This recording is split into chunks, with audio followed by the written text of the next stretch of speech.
వీళ్ళ నీతి నిజాలు ఉన్నాడు అన్నా సాని వీరయ్యో నీతి ఉన్నది ఎవరి దగ్గర నీతి లేదు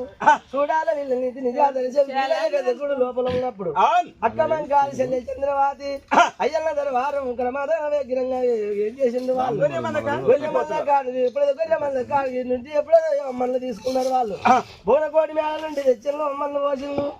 ఎప్పుడైతే వాళ్ళు అక్కడ మాత్రమే వెళ్ళిపోతున్నారు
దగ్గర మాత కనుక ఏ గిరంగా వారన్నప్పుడు వెళ్ళి వస్తా ఉంది